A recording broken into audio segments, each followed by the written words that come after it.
All right, so we about to get to it. We about to do it. I'm about to share my my screen, do some reactions together. And the reason why I'm on this is because I want to, I'm not trying to red pill you, but I'm trying to see, I really want to see your 100% authentic reaction to these videos I'm about to show you. If you That's why it's a good thing I can't see my face, because so you'll get an honest reaction. Well, hey, listen, whatever it is that I get, I already know it's going to be dope because I'm here with the Magicalist podcast, Lucky Keisha. It's about to get all right, so let's go get to it. This first joint that we're about to check out is Thomas Sowell. Thomas Sowell is a gentleman that you will know something about messing with me. I just learned about him during these reactions. He's a Black man, very studied. He's from the hood as well, but he's one of the gentlemen who he don't buy into any victimization, any type of complaints that come from the hood at all. He's one of the type of people that like, nah, shut up, do the job, get it done. Accountability. Yeah, accountability, but it can come off to some people, and it has been said to me in my comment section and emails and whatnot, that he is somewhat of an Uncle Tom, so to speak. So I wanted to warn you about that first before we go into it. You ready? You don't have to warn me. Go ahead, hit play, brother. So you're talking about the facts of slavery, facts about slavery, and never mentioned before in school. So whenever you want me to stop, you just start talking, and I'll stop it then. Let's go. Okay. It's gonna be fun. The instrumental use of the history of slavery today also underlies the claim that slavery grew out of racism. For most of its long history, which includes most of the history of the human race, slavery was largely not the enslavement of racially different people, for the simple reason that only in recent centuries has either the technology or the wealth existed to go to another continent to get slaves and transport them en masse across an ocean. People were enslaved because they were vulnerable, not because of how they looked. The peoples of the Balkans were enslaved by fellow Europeans, as well as by the peoples of the Middle East, for at least 6 centuries before the first African was brought to the Western Hemisphere. Before the modern era, by and large, Europeans enslaved other Europeans, Asians enslaved other Asians, Africans. You know about that already, right? Yes, I do. I do. Other Africans, and the indigenous peoples of the Western Hemisphere enslaved other indigenous peoples of the Western Hemisphere. Slavery was not based on race, much less on theories about race. Only relatively late in history did enslavement across racial lines occur on such a scale as to promote an ideology of racism that outlasted the institution of slavery itself. Wherever a set of people were enslaved, they were disdained or despised, whether they were different by country, religion, caste, race, or tribe. In East Africa, the Maasai were feared slave raiders, and other African tribes, either alone or in conjunction with Arabs, enslaved their more vulnerable neighbors. I'm gonna say this, man. Whenever I see these pictures, they always hit me the same way. I hate seeing people bound against their will, tied around their necks and their arms and their legs, and being broken away, torn away from their families, just so other people can benefit off of their free labor. It touched me a certain type of way. I hate seeing it. I don't care if it's Asians doing to Asians, Africans doing to Africans, whites doing to Africans. Huh? You just hate seeing it overall. I hate seeing it. For some strange reason, I'm still not numb to that. I feel like this is like it's kind of sentimental too, because this is kind of what we allowed to do to ourselves too. So, and we always say it's always very easy. The reason why we get so triggered and so mad, because like, if that was me, that couldn't be me, because I would never, do that. But we also have to realize the level of mentality that was the fear that was instilled. And that just also goes to show you how fear and faith really cannot exist in the same place, Look at you touching on stuff. See, we're going to touch on that. I say that to people all the time. You cannot be fearful and have faith at the same time. We're going to see. See? As late as 1891, it was reported that Manyuema slavers had demoralized surrounding tribes, destroying crops, and famine reigned everywhere. Even in the early 20th century, Abyssinians were still raiding other Africans and carrying off slaves. It was 1922 before the British had gained sufficient control in Tanganyika to stamp out slavery there. Arabs were the leading slave raiders in East Africa, ranging over an area larger than all of Europe. The total number of slaves exported from East Africa during the 19th century has been estimated to be at least 2 million. Damn. And the Arabs had most that made my eyes twitch. That made my eyes. That made my eyes twitchy. You know what I'm saying? Let's go. That's it. 2 million. 2 million. That's a lot of damn slaves. That's a lot. That's a lot of people, but 2 million. Come on, bro. And I wonder what the revolt. I wonder not the revolt, but I wonder what the military size was, because they would tell you who's captured. But I want to know the numbers of the people who actually captured them, because sometimes, numbers say a lot. Yeah. Yeah. Well, usually if it was the people with guns, it only had to be about 5 of them against 100. 5 against 200. It's like if somebody walk into a movie theater filled with people, and the person that walked into the movie theater has 1 gun. Guess who's not going to go against that man with the 1 gun? The people in the movie theater, especially if they're not armed. So when you walk up on these people, these individuals, and you got a musket that's stuffed with gunpowder and you're ready to shoot somebody, and all they have is spears. Then what they going to do? What they going to do? So it's like sometimes, and it's probably many other ways that they were able to do it, but I think about that too. Like, how were they able to overpower so many people? But yeah.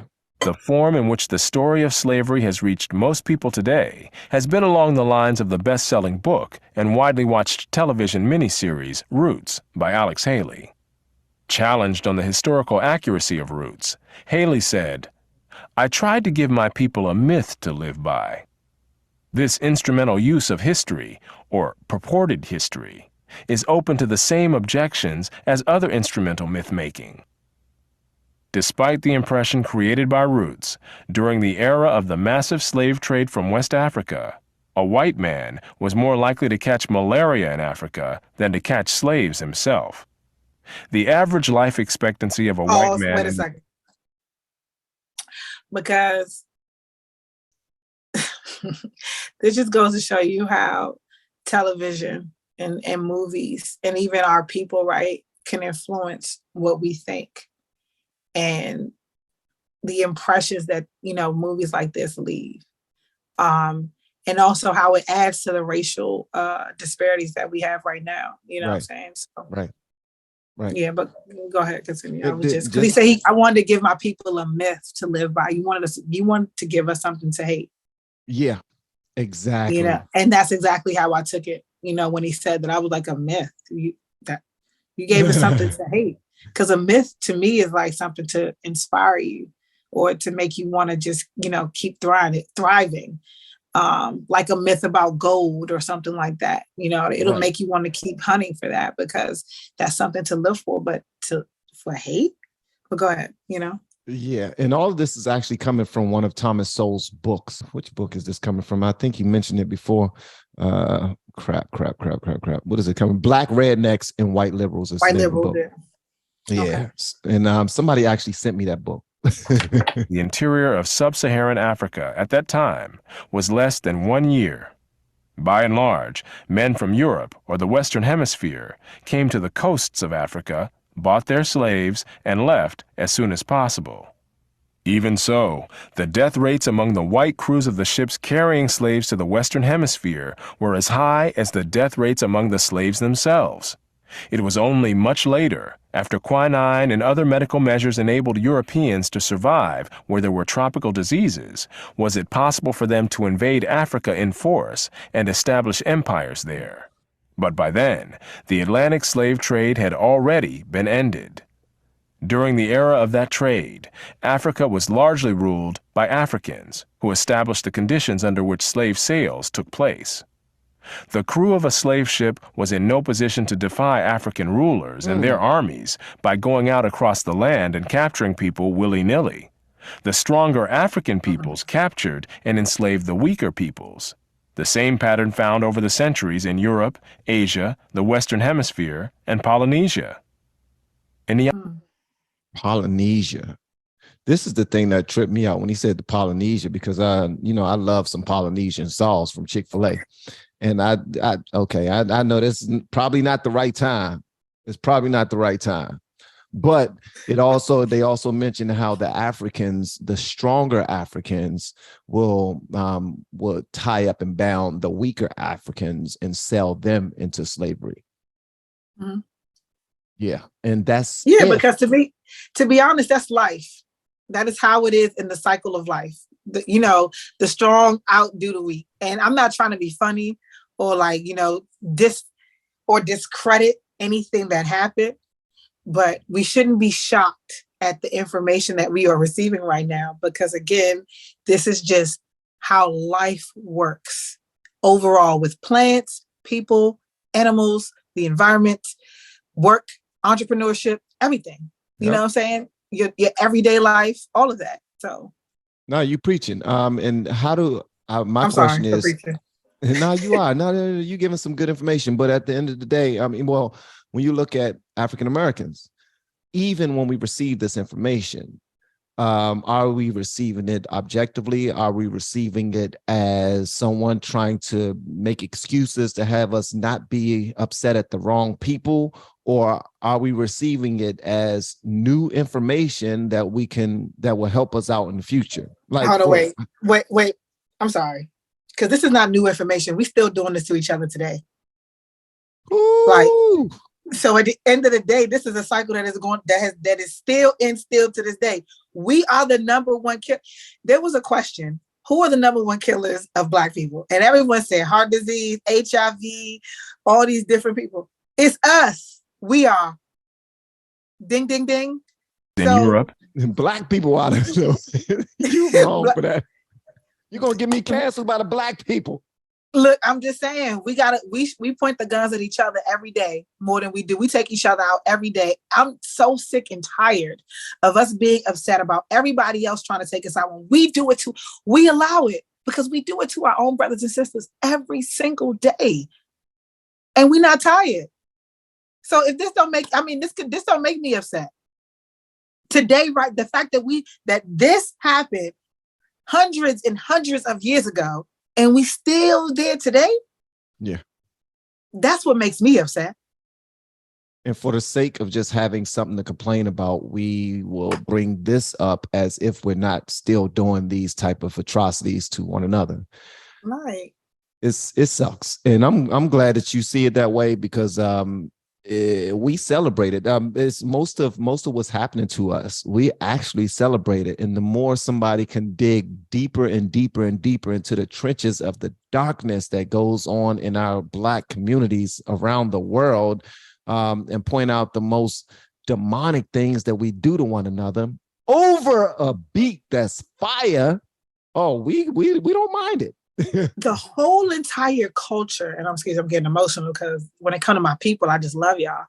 The whole entire culture is toxic. Everything we celebrate, free my cousin who robbed Ms. Robinson down the street or killed 5 people and selling drugs and doing all that. Free my man. You know what I'm saying? Let me go pay $400 for a bottle that's killing me. Let me go and do all of these different things. Listen to this demonic music, watch us disgrace ourselves on social media and on television. Let me celebrate all of that. Let me call my girl bitches and my man's niggas. Okay. See, you starting something now. You starting something. Yes. I'll go. I'm sorry. I'm just Asia, the Western Hemisphere, and Polynesia. In Nyasaland, the Ngoni and Yao swaggered over and terrorized other tribes. In Uganda, the Baganda made life miserable for their neighbors. And the Nyoro and Hima of Anko enslaved Toro women and children. The Tutsi dominated the Hutu in Rwanda. The Maasai lorded it over the Kikuyu and Kamba. and the latter, in turn, held the Indorobo in a kind of serfdom. Now, aside from the fact that we're doing these evil things to one another today, something that we like to mention, or we like to hold Africans above African Americans. Nobody's above anybody, but African Americans always say Africans know how to love each other. Africans know how to look out for community. Africans do this, Africans do that. And a lot of people who are saying these things don't know this information, that it was one tribe of Africans that was doing this to other tribes of Africans, that was doing this to other tribes of Africans, back and forth, back and forth. A lot of us don't know this information. And a lot of us don't know that governments in Africa right now are still doing things like this today. Yeah. By allowing other things, but we're going to talk about that another time, because, I can go. Yeah. Well, yeah. It was precisely the fact that Europeans, except for the Portuguese, seldom participated in the raids that captured and enslaved Africans that enabled most people in Europe and the Americas to remain oblivious to the traumatic experience that this was, with some Africans committing suicide to avoid capture and wives being whipped as they tried to cling to their husbands or children.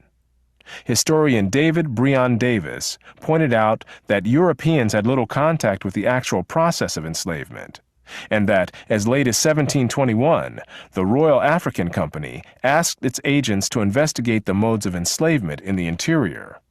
Europeans typically saw only the end results, enslaved people being offered for sale on the coast. It was much the same story in the Ottoman Empire, where those who bought slaves had no idea what these slaves had been through before. The unique position of the Western world in the history, and especially the destruction of slavery, need not imply that there was unanimity within the West on this institution. In addition to whites who defended the enslavement of Africans on racial grounds, or who opposed general emancipation on social grounds, there were many whites, and even blacks, who defended slavery as a matter of self-interest as slave owners. Although most black owners of slaves in the United States were only nominal owners of members of their own families, there were thousands of other blacks in the antebellum South who were commercial slave owners, just like their white counterparts. An estimated 1/3 of the free persons of color in New Orleans were slave owners, and thousands of these slave owners volunteered to fight for the Confederacy during the Civil War. That's a buy no, you know what I'm saying? It's like, and that taught me something. I mean, yeah. Meaning like, like, wow. You know the Frederick Douglass I'm not building? surprised. Excuse me? No, you know the Frederick Douglass house that's in Southeast? Yeah. Mm-hmm. That dude was a slave owner and everything, but people love that house. It's like, that's Frederick Douglass house. That house is on a hill, look amazing. Because you have to wonder, like, not saying things are allowed, but things are acquired. Power is acquired. So if anyone allows you to succeed without killing you for a long time, you have to wonder why. Why were you able to exceed to do this thing? Why were you that one person versus a community of people? You understand what I'm saying? So yeah, I'm not shocked about that. Well, you know what? It's when you say about power though, it's like, okay, if you go into prison, there's a different government set up inside of prison. You're not going to be the free Keisha inside of those prison walls. You're going to adjust and you're going to do exactly what you have to do to survive, make sure that you get out to your family.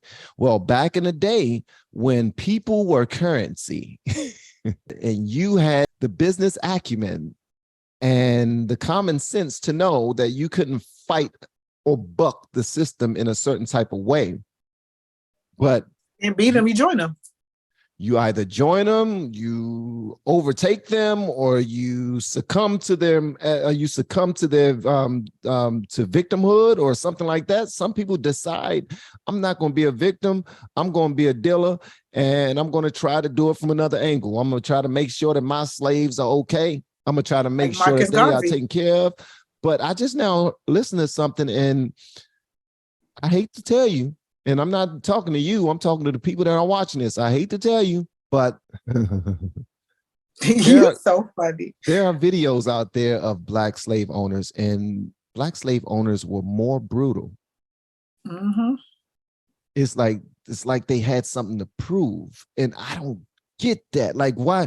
I don't understand why, even if you decided to play the game as a slave owner, why do you have to put yourself in the position to kiss up and suck up so bad that you want to be even more brutal to people when you don't have to? They're already slaves. They're already slaves. You don't have to be more brutal. You're in a position where you can help people out. We do that today still. We do it today still. Yeah, we do. You know, like some of our supervisors. It's like innate. No, seriously, it's like innate. You know what I'm saying? Like the way that the level of respect for me might be higher. I mean, the level of respect for somebody else of a different skin color might be higher. Or you might give somebody better customer service, you know, than I am because of it. But I don't accept that. Yeah. So we just got to stop being willing to accept it. Because I will check somebody real quick in the most polite and in the most polite way ever, with tact, with so much tact. Oh yes, and provide perspective. You know, because you never know who you're talking to. Well, but you have that calmness about you where you also read the room. A lot of people don't read the room. A lot of people. I heard that this week. A lot of people don't. Go ahead. A lot of people don't. They don't. They treat everybody the same exact way, not understanding that everybody don't respond to everything the same way. It's not going to happen. You got to read the room.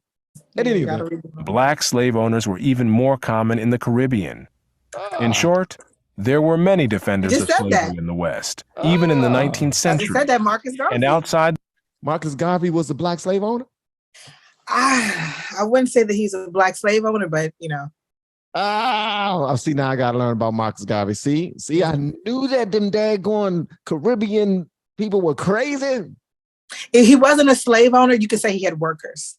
Like you said, like for instance, you said that he treated his people different. He figured out another way. So that's why. But go ahead. Yeah. He made them soldiers instead of slaves. Okay. Slavery was too widely accepted to require defense. No other nation ended slavery in the same way as the United States did, and few ended it after so short a struggle, as history is measured. How and why did slavery end in most of the world? There were two major processes. Over the centuries, as more and more territories around the world consolidated into nation-states with their own armies and navies, raiding those territories to capture and enslave the people who lived within them became more hazardous in itself, and also risked military retaliation against the countries from which the raiders came. Thus, more and more peoples became off-limits to slave raiders over time. Put differently, the areas which remained subject to slave raiding over the centuries were primarily those where the people lived in smaller or weaker societies. Such societies continued to exist where it was difficult, for geographic or other reasons, to consolidate large areas under one government. This was true of the Balkans, the backwaters of Asia, and much of sub-Saharan Africa. By the early modern era, sub-Saharan Africa, with its numerous and severe geographic handicaps, was one of the last remaining areas from which vast numbers of people could be enslaved.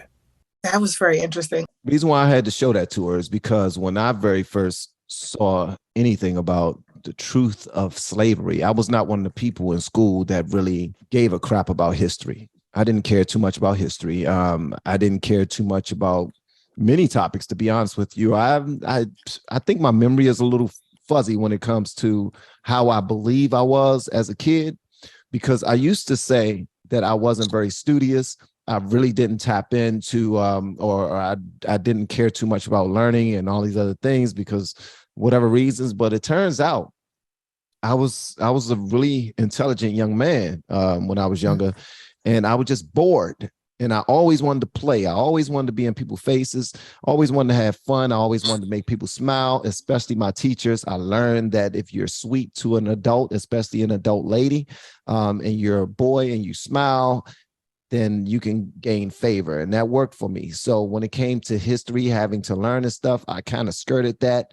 and decide to use my personality instead of. And so when this information came across my table, which I don't think this information came across my table, I think we learned different things. And, you know, with February being our month and everything, we learned about all the people who were Black that did amazing things, but we never learned too many things about Black slave owners. And I wonder why. But that's why I wanted to show this to Keisha, not really to red pill you or anything like that. I just really wanted you to see that.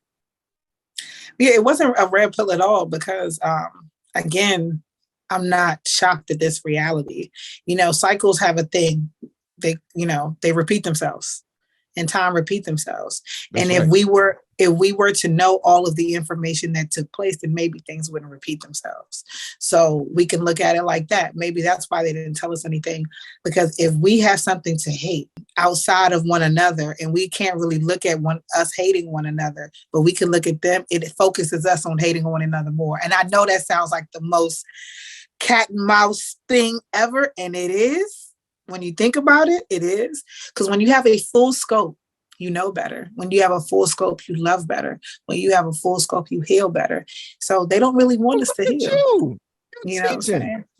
You know, so like once you have that, I be trying, you know what I'm saying? Each one teach one. Well, but each one look, I see you looking at your own reflection. You're like, okay, I can see myself now. I'm looking at my own reflection. Each one teach one.